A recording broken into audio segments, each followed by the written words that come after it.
সম্পূৰ্ণৰূপে এখন ভাগি যোৱা পাহাৰৰ তলত আছোঁ। এইখন হৈছে নাগিনীমৰাৰ পাহাৰ আৰু সিদিনা 19 জুলাইত বান ইয়াৰ পৰাই সৃষ্টি হৈছিল অসম মৃত্যুকুণ্ডত। ইয়াৰ কাৰণেই পৰিণত হৈছিল। এয়া হৈছে নাগিনীমৰাৰ পাহাৰ। এই পাহাৰখন আপুনি চাওক, ইয়াত এতিয়া প্ৰকাণ্ড প্ৰকাণ্ড শিল। এই অঞ্চলটো আপুনি দেখা পাইছে, এইটো আপুনি যিমান দূৰলৈ আপুনি চাব সিমান দূৰলৈ, যিমান দূৰলৈ আপুনি চাব সিমান দূৰলৈ এখন প্ৰকাণ্ড পাহাৰ। এই পাহাৰখনেই সম্পূৰ্ণৰূপে খহি গৈছিল। এই পাহাৰখনৰ মাটি ঢিলা হৈ পৰিছিল।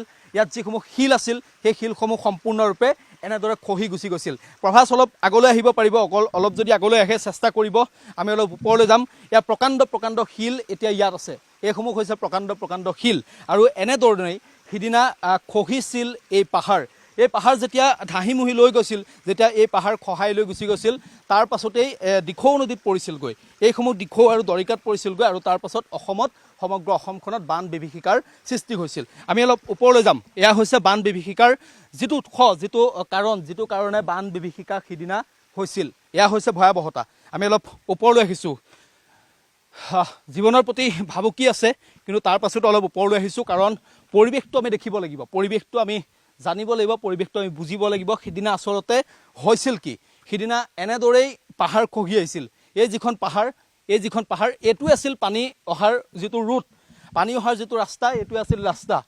এইখন পাহাৰখন চাওক, ইয়াৰ পৰা আৰু প্ৰায় 300-400 মিটাৰ ওপৰতলৈকে এই পাহাৰখন আছে।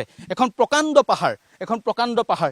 এই পাহাৰখনেই একেচাতে খহি আহিছিল, একেচাতে এই পাহাৰখন খহি আহিছিল আৰু খহি আহি একেবাৰে গছ গছনি যি আছিল, গছ গছনি ঘৰ দুৱাৰ ইয়াত যি আছিল, নামনিলৈকে সকলোখিনি একেলগে লৈ গুচি গৈছিল। তাৰ পাছত এইখিনি গৈ দিখৌত পৰিছিলগৈ আৰু দৰিকাত পৰিছিলগৈ। তাৰ পাছত অসমখনত বান বিভীষিকাৰ সৃষ্টি হৈছিল, মৃত্যুকুণ্ডত অসম পৰিণত হৈছিল।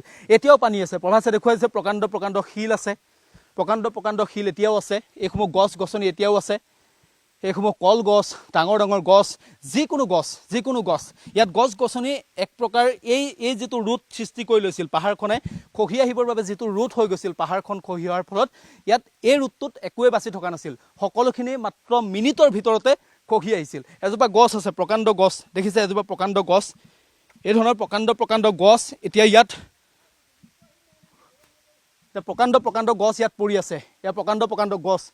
আৰু 19 জুলাই দিনটোত যেতিয়া 17 ঘণ্টা ইয়াত একেলগে বৰষুণ হৈছিল ধাৰাবাহিকভাৱে, এই মন জিলাত, এই নাগিনীমৰাত যেতিয়া 17 ঘণ্টা ধাৰাবাহিকভাৱে বৰষুণ হৈছিল, তাৰ পাছত এই পাহাৰ এতিয়া এনেকৈ খহি আহিছিল। এতিয়া কথাটো হ'ল যে এনেকুৱা আপুনি এটা প্ৰান্ত আমি আপোনাক দেখুৱাইছোঁ, আৰু এটা প্ৰান্তত আপোনাক দেখুৱালোঁ।